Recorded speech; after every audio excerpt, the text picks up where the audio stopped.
Hello YouTube, this is Morgan Airspeed Prime here with my next chapter analysis for the Rise of Kyoshi novel. This one is going to be my chapter 3 analysis, and chapter 3 is called The Boy from Makapu. Now what this chapter is about is that it's primarily an introduction to the character of Yoon. We obviously met him in the last chapter, but what is he like? So it's a chapter from his perspective, and we get to see like what his experience is going through this avatar training, what's his progress like, and that sort of a thing. We get to see his relationship with Hiron, who is his firebending teacher, as well as Rangi's mother, and also what his relationship is like with Janzu, who is his mentor, because, as we'll find out, Janzu was the one who found Yoon. So it's an interesting chapter, a needed one, I think.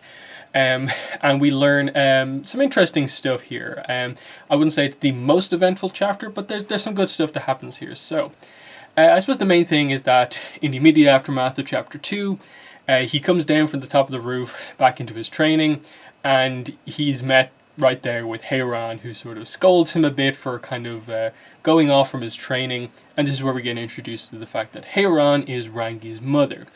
Hiron is a former high up in the Fire Nation army, and also a former headmistress of the Royal Fire Academy for Girls. Now we've heard about that before. That is the place where Azula, Mei, and Tai Li went, and so it's pretty cool to have one of the Avatar's trainer here be a former headmistress of that.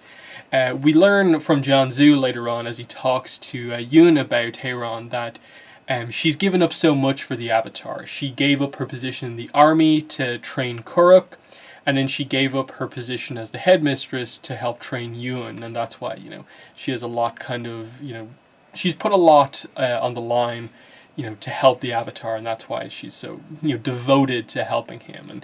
And through Janzu, we get across the idea that she's a harsh teacher, from the way she interacts with Yoon here, but Janzu kind of gets across the idea that it's because she kind of cares about you. He specifically says it's because, you and her and all of your other trainers, because they love you, that's why they kind of put so much kind of pressure in a way on you. And that she really actually does deep down care and wouldn't actually put you at risk or do anything wrong, basically. So it's an interesting dynamic because we get across the idea, this is the firebender teacher. Yoon can't firebend, and now we as the audience know that that's going to be an absolute fact, because we know Kyoshi is going to be found out to be the actual Avatar. So they're fighting a losing battle here because they're trying to make him bend something that he just can't. But what we find out is that Yoon is actually extremely devoted to being the Avatar. He really sees gaining this opportunity, being found out as the Avatar, as just being this great thing that's happened, and he's not just going to let it slip by. He is not, like Kuruk, and he's just going to, get by on his, raw talent at earthbending.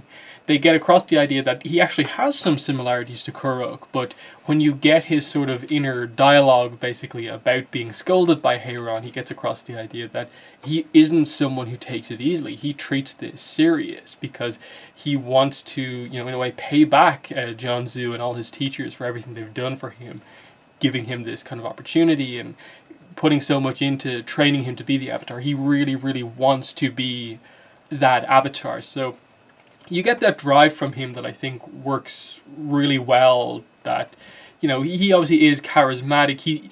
I think the idea of Yoon is that he's Kuruk if Kuruk was a bit more driven type thing, because he has the charisma, the latent talent. We find out later on that two of Kuruk's main traits were that he was actually a kind of genius at Pai Sho. He kind of never lost at Pai Sho, and that he was obviously a really, really talented bender, but none of that ever he was never able to apply a lot of that to his role as like a diplomat, as being the Avatar, dealing with the nations. Whereas it seems like Yoon actually has that potential, but deep down we know he's not actually the Avatar. So, kind of some interesting stuff there for sure. And we get across, like, he mentions stuff like how, some of the stuff that he does to train to be the Avatar is that, like, he he has to analyze like past Avatar's decisions. Specifically, it's mentioned as him analyzing Avatar Yang Chen's past political decisions. And they sort of reference that a lot, in that they seem to get across the idea with Yang Chen is that she is the last Avatar to have had a really big impact on the world, in that a lot of the treaties about like territory and where different like merchants or kind of navy vessels can and can't go were negotiated by her, and they're still in place. And a new one kind of hasn't really been negotiated because Kuruk wasn't kind of really doing that sort of thing. So that is interesting. It really gets across that Yang Chen really helped build a lot of the stability that there even is in the world at this point in time. But now the rising of like the Dao Fei, we see that they mentioned the fifth nation here is becoming a bit stronger in all of this, and there's a need to negotiate new treaties with kind of new tactics kind of being employed. And that's where Jianzhu interrupts the kind of training session between Yoon and Hiron to discuss with Yoon how best to approach this negotiation that they're going into with Tagaka, who is the current leader of the Fifth Nation, this band of pirates basically, or as they other call them, seaborne Dao Fei, so like seaborne bandits, which is exactly what pirates are. So they sit down, they play some Pai Sho together. They also get across the idea that Yoon was sort of banned from playing Pai Sho so he could focus on his actual training and the firebending and stuff like that training. But we also will later learn that Pai Sho is sort of an important thing with regards to how Yoon was actually found as the Avatar, apparently. But we'll get into that when it actually comes up properly. Another thing with the Kuruk comparison to Yoon is that given that he can't firebend, he gets a little bit frustrated and instead uses his kind of fancy levitation earthbending powers to make basically a fire pattern out of like a bunch of basically like kind of dust and small rocks, and kind of acts like he's firebending, but he's actually just earthbending. And at the end, he puts on this kind of really kind of cheeky grin that a lot of people kind of say is similar to something that Kuruk would have done. So it kind of is revealed that it's sort of him putting on a little bit of a show to kind of ease tension a bit, but that he is actually quite serious about things. I'll actually read out a little bit of this because I think it's a nice one to just get across the dedication in a way of like Hiron sort of berates him and says, history is full of avatars like you who try to coast on their talents. You're not the only one who wanted to take it easy. And he actually gets really frustrated by this. You can tell like in the dialogue up to there. And it then says in the narration, was she ignoring the fact that he spent sleepless nights poring over scholarly analyses of Yang Chen's political decisions, that he exhaustively memorized the names of every Earth Kingdom noble, Fire Nation commander, and Water Tribe chieftain among the living, and going back 3 generations among the dead? The forgotten text he'd used to map the ancient sacred sites of the air nomads to such a degree that Kelsang was surprised about a few of them. That's who he was when no one was looking. Someone who dedicated his whole being to his avatarhood. Yoon wanted to make up for the lost time he'd squandered by being discovered so late. He wanted to express gratitude to Jianzhu and the entire world for giving him the greatest gift in existence. Taking it easy was the last thing on his mind. I think just that paragraph alone just gets across that, like, that's who he is as a character, in the same way that the previous chapter got across. This is the Kyoshi that we have at this point in time prior to her development. So they're doing a good job at setting up the characters at the start here, which I quite like. But again, let's get into the notes here I have here about the treaty and stuff like that, what they're trying to explore here. So what they want to get out of this is that they want Tagaka to stop raiding the coastline of the Zishan mountain range. And what she wants in return, prior to the discussions, is access, legal access to timber from Yeso Island. And of course, pirates, it makes sense why they want timber to make more boats.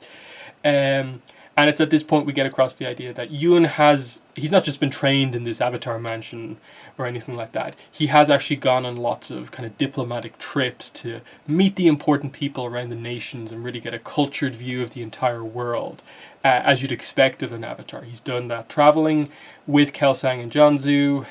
It's at this time we also get explained that Kelsang's bison, sky bison, is named Peng Peng, female sky bison, so that's pretty interesting. And on the last trip, they went out to this village in the southeast, I think, coast of the Earth Kingdom, and they found a village that was basically empty of people. It was clearly attacked by the pirates, but not a lot of damage was done, not a lot was taken. What was taken, though, was the people. So it's explained here that about 1,000 people were kidnapped. And this comes up because basically Jianzhu asks for Yoon's opinion on it. Like, what do you think about that deal? Everyone seems to think it's a very good deal that will stop all this raiding, and all we have to do is give her access to basically some trees. Do you think it's good? But Yoon brings up this kind of fact of like, okay, getting the 1,000 people who were kidnapped clearly by the pirates back, that's actually like key to the negotiation, and that he feels that, okay, we agreed to the deal and then find some way to, you know, do some things with the hostages, we might find a way to then, you know, make it feel like, oh, we've gone easy on her, she'll get overconfident, maybe try to attack somewhere else, and that might lead her into the path of the Fire Nation Navy, and the Fire Nation Navy may then take her out.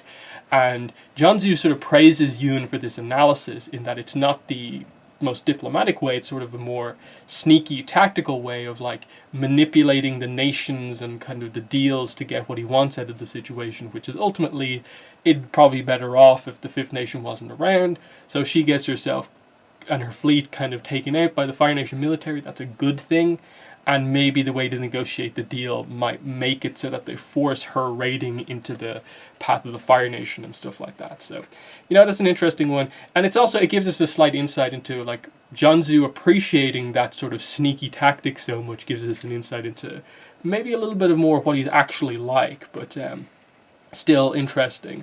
There's also a minor paragraph there where they mention along the way of like, when Yoon found out that all these people were kidnapped, he was like, what's the Earth King doing about this? And Jianzhu had to explain to him that the Earth King's not going to do anything about it. It's basically up to me and you to negotiate some sort of a deal. And that's what this situation is here. Jianzhu approves of obviously Yoon's plan here and says to him, "You are everything Kuruk was not." That's a direct quote that he says to Yoon. So that's interesting coming from someone who effectively is said to be like Kuruk's closest friend, pretty much. That you have Jianzhu sort of criticizing Kuruk behind his back, and that is a lot of what you get about Kuruk in this book when he's mentioned. It is just a very quick, brief, you know, he wasn't really up to much as the Avatar, didn't do all that much. I definitely think there's more of a story, and I think the setup by the end of this book is that in book 2, Kuruk will be... they'll mention more about it, and I think they'll give more insight into his situation, which I'm actually pretty excited for.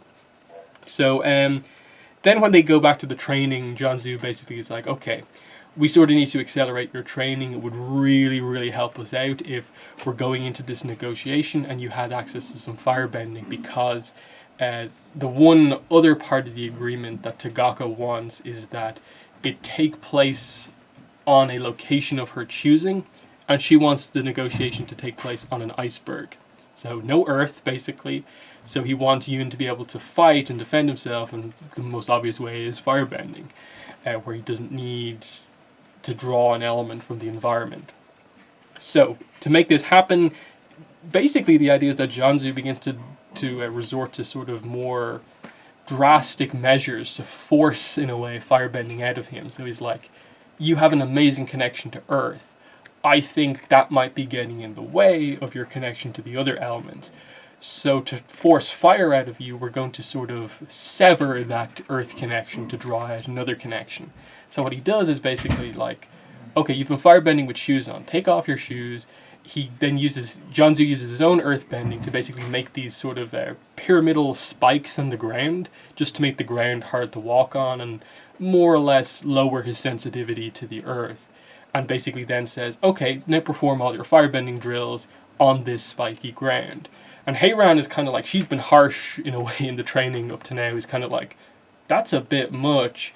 And there's a little bit of a jokey air to it, but there's a slight element of seriousness to it, of like, Jianzu's kind of going a little far here. Like, obviously from his perspective, you realize why he really, really wants the Avatar back in play, so he can use Yoon more during all these negotiations, whereas we saw from the first chapter that Jianzu has often had to go to like these negotiations on his own, and it's been so difficult not having a Karuk or the new Avatar there with him.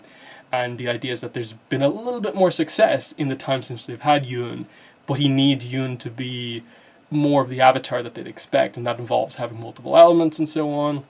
But here he is kind of maybe taking a little bit of a step too far. He cares about Yoon, but is kind of putting him at risk here, of like, that's a bit of a risky strategy, of like, it's a bit dangerous, don't you think? Just like, you know, forcibly kind of trying to like, in a way, like hurt his feet so he doesn't have much of a connection to the earth, to force the firebending out.